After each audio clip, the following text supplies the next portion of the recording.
झारखंड में पिछले कई महीनों से जारी बालू संकट के बीच राज्य सरकार ने बड़ा प्रशासनिक फैसला लिया है। संशोधित खनन नियम लागू होने के बाद अब राज्य के 35 बालू घाटों से दोबारा वैध रूप से बालू निकासी शुरू होने वाली है।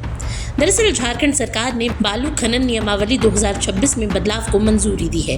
इस संशोधन के तहत जिला प्रशासन को अधिक अधिकार दिए गए हैं, जिससे खनन प्रक्रिया में लंबित मामलों का तेजी से निपटारा हो सके।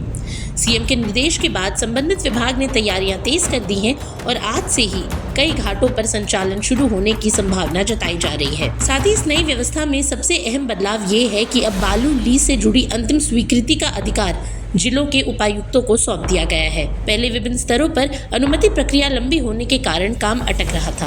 अब डीसी स्वयं लीज डीड पर हस्ताक्षर करेंगे और खनन पट्टों को अंतिम मंजूरी देंगे। खान एवं भूतत्व विभाग ने नियम 14 के तहत यह अधिकार औपचारिक रूप से जिला प्रशासन को हस्तांतरित कर दिया है। बताते चले कि राज्य में कुल 444 बालू घाट मौजूद हैं। इनमें से 290 घाटों की नीलामी पहले ही पूरी हो चुकी है। अधिकारियों के अनुसार शुरुआती चरण में 35 घाट ऐसे हैं जहां सभी आवश्यक मंजूरियां पूरी हो चुकी हैं और वहां तत्काल खनन शुरू किया जा सकता है। विभाग का अनुमान है कि इन घाटों से प्रतिदिन तकरीबन 10 लाख CFT बालू बाजार में पहुंचेगा।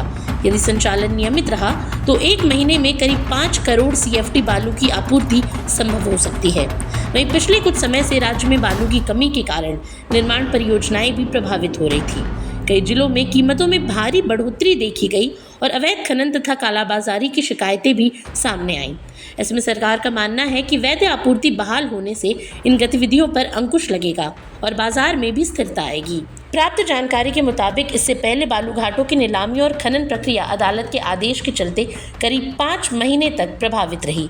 इसी वजह से राज्य में सप्लाई चेन बाधित हो गई और अब संशोधित नियम लागू होने के बाद सरकार सामान्य आपूर्ति व्यवस्था बहाल करने और निर्माण क्षेत्र को गति देने की दिशा में काम कर रही है।